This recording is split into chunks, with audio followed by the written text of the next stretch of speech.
လူဆိုးတွေဟာအမျိုးသမီးရဲ့အဝတ်အစားတွေကိုဖြတ်ကင်းကသူမနဲ့သူမရဲ့ချစ်သူကိုတွဲချလိုက်ပါတယ်ထို့နောက်သူတို့ဟာရွက်လေရက်ကိုချက်ချင်းစတင်မောင်းနှင်ခဲ့ပါတယ်သူတို့နှစ်ဦးကိုချီထားတဲ့ကြိုးတင်းကျပ်သွားတာနဲ့ကြီးမားတဲ့ဆွဲအားကြောင့်သူတို့ဟာပင်လယ်ထဲဆွဲချခံလိုက်ရတာဖြစ်ပါတယ်သူတို့နှစ်ဦးဟာအမြန်ရေပေါ်ပြန်တက်လာပြီးကျိုးတွေကနေရုံးထွက်ဖို့ကြိုးစားခဲ့ပါတယ်ဒါပေမဲ့ကောက်ကျစ်တဲ့ဓာပြားတွေကအခွင့်အရေးလုံးဝမပေးဘဲရွက်လေရဲ့အရှင်ကိုဓာတ်ရိုက်တိုးလိုက်ကြပါတယ်ပိုဆိုးတာကဒီပင်လယ်ပြင်ဟာထပ်မြက်တဲ့တန်တာကြောက်တန်းတွေနဲ့ပြည်နေတာဖြစ်တယ်သူချစ်သူကိုကာကွယ်ဖို့အတွက်ဘွန်ဟာသူ့ခန္ဓာကိုယ်ကိုတက်ကြွစွာလှန်လိုက်ပြီးတန်တာကြောက်တန်းတွေကနေထိခိုက်မှုတွေကိုသူ့ရဲ့ကြောပံနဲ့ခံယူလိုက်ပါတယ်ဒါပေမဲ့ဒဏ်ရာတွေကနေစီးဆင်းလာတဲ့သွေးတွေဟာလူစားတဲ့ shark နှကောင်ကိုဆွဲဆောင်လိုက်မယ်လို့သူမျှော်လင့်မခဲ့ပါဘူးကံကောင်းစွာနဲ့ပဲဘွန်ဟာလင်းမြန်စွာတုံ့ပြန်နိုင်ခဲ့ပြီး shark ရဲ့တိုက်ခိုက်မှုကိုရှောင်တိန်ဖို့သူ့ခန္ဓာကိုယ်ကိုအမြန်လိမ်လိုက်ကဖြစ်ပါတယ်ဒီအချိန်မှာရွက်လီဘောကလူဆိုးကလည်းပင်လယ်ထဲကမိချောင်းတွေကိုမြင်လိုက်တဲ့အတွက်မိချောင်းဧရိယာစီကိုရွက်လီကိုပြန်မောင်းဖို့သူ့လူတွေကိုအမြန်အမိန့်ပေးခဲ့ပါတယ်သူတို့နှစ်ဦးကိုငမန်းတွေအတွက်ဘားခေါင်အထည်အသုံးပြုပြီးညစာအတွက် shark တွေကိုချိတ်ဖို့ကြံစီခဲ့တာဖြစ်ပါတယ်ဘွန်အတွက်တို့ဒါဟာလွတ်မြောက်ဖို့အကောင်းဆုံးအခွင့်အရေးပဲဖြစ်ပါတယ်ရွက်လီလက်နေတုံးသူတို့ဟာရေအောက်ကိုပြန်ဆင်းပြီးကျိုးကိုကြောက်တုံးတွေနဲ့ပတ်လိုက်ကြပါတယ်ရွက်လီလက်တာပြီးဆုံးပြီးအရှင်အပြည့်နဲ့စတင်အရှင်မြင့်လိုက်တဲ့အခါ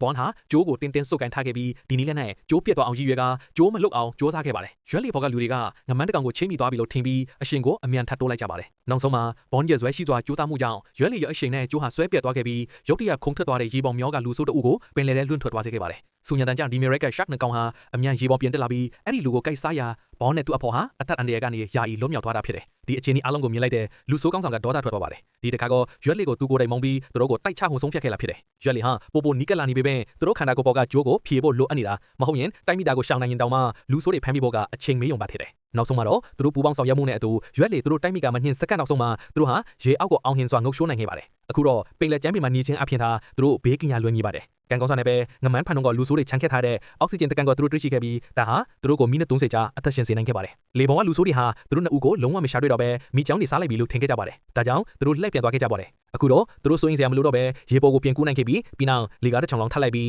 သူတို့ကိုယ်တိုင်ရွက်လေပေါ်ကိုပြန်ရောက်ခဲ့ကြတာခဲ့ပါတယ်